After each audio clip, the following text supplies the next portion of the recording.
Evangelho de hoje é o Evangelho de Mateus, capítulo 19, versículos 23 a 30. Naquele tempo, Jesus disse aos seus discípulos: Eu lhes garanto, um rico dificilmente entrará no reino dos céus. E lhes digo ainda, é mais fácil um camelo passar pelo vão de uma agulha do que um rico entrar no reino de Deus. Ao ouvir isso, os discípulos ficaram muito espantados e disseram: Então, quem conseguirá salvar-se? Olhando para eles, Jesus disse-lhes: Para os homens isso é impossível, mas para Deus tudo é possível. Então Pedro, tomando a palavra, lhe respondeu: Eis que nós deixamos tudo e te seguimos. O que receberemos?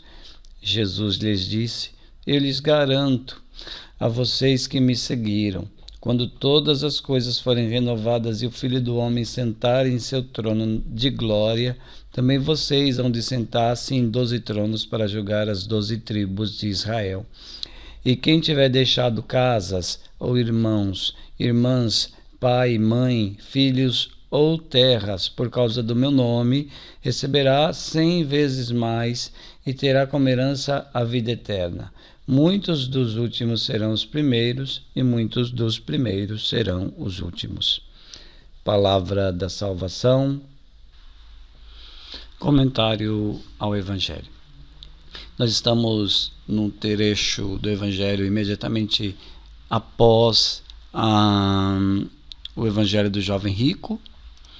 Portanto, já encontramos aqui esse momento em que o jovem rico se foi. E esse jovem é emblemático porque o Evangelho mostra que ele não tinha vontade de deixar o que possuía, e, portanto, o seu desejo por Deus era mais fraco do que o seu apego aos seus bens. Então, seu desejo por Deus não é suficiente para superar os seus medos. Então, um desejo insuficiente para superar os próprios medos.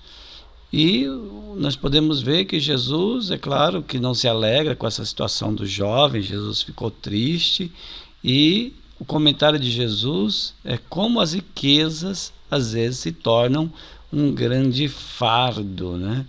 E é por isso que Jesus fala, né, como é difícil para o rico entrar no reino dos céus. É mais fácil um camelo passar pelo buraco de uma agulha, expressando assim a grande dificuldade, como é impossível que isso aconteça, né?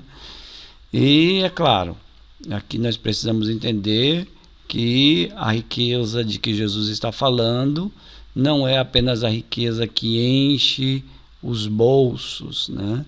Mas é especialmente a riqueza do coração, né? É o coração cheio, possuído pelas riquezas, como daquele jovem rico, né? Que impede que a pessoa entre para este caminho da vida cristã e depois chegue à salvação.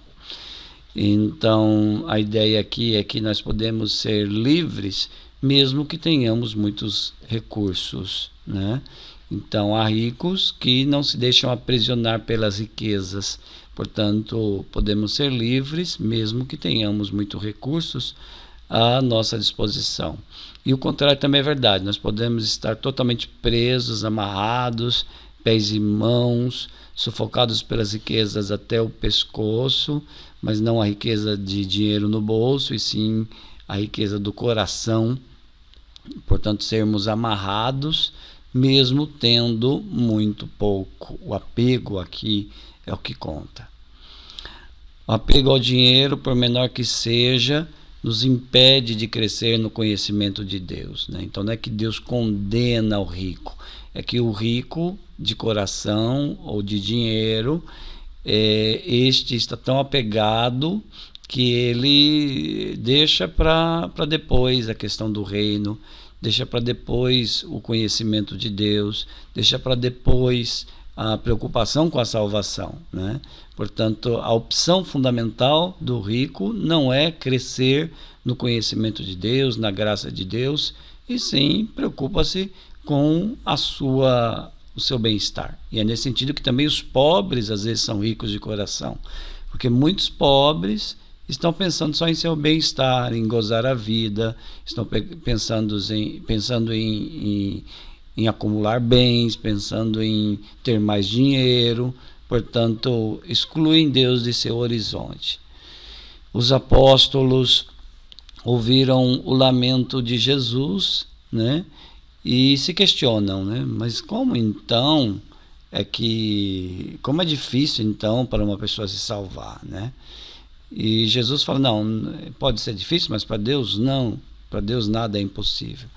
E Pedro diz uma palavra emblemática: eis que nós deixamos tudo e te seguimos. E aí, o que nós receberemos em troca? É muito interessante isso que diz Pedro, né?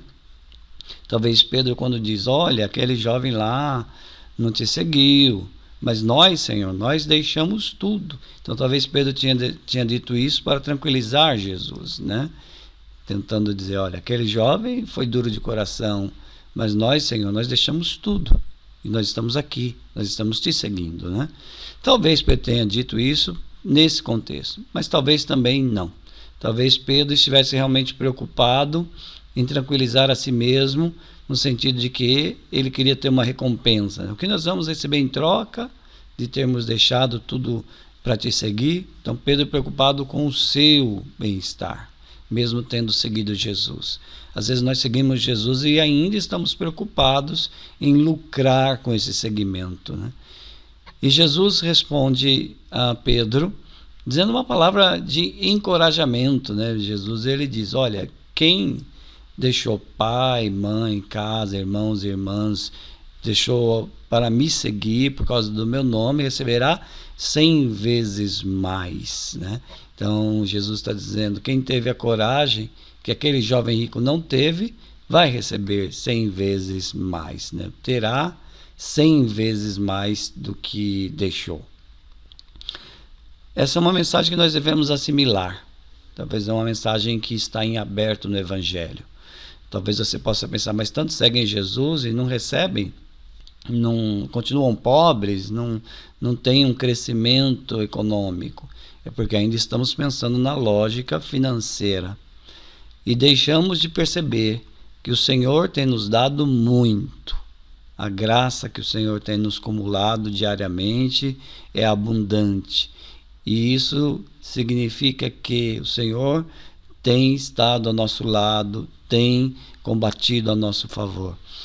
E seguir o Evangelho, portanto, nos leva a radicalmente descobrir isso que o Senhor nos concede, que o Senhor nos dá sempre, né? Quem não segue o Evangelho talvez não enxergue o quanto o Senhor tem nos dado, o quanto de sentido Ele tem enchido as nossas vidas, o quanto nós podemos ser felizes mesmo dispondo de pouco recurso material. Então vamos pensar hoje. Nós estamos percebendo isso? Temos percebido quantas coisas recebemos quando de fato seguimos o Senhor? Talvez fará bem se você hoje começar a louvar a Deus, a louvar o Senhor por aquilo que Ele tem te dado. Faça esse rastreamento, né, em você mesmo. O que o Senhor tem concedido a você? Será que hoje você reconhece a graça que o Senhor tem te concedido? Glória ao Pai, ao Filho e ao Espírito Santo, como era no princípio, agora e sempre. Amém.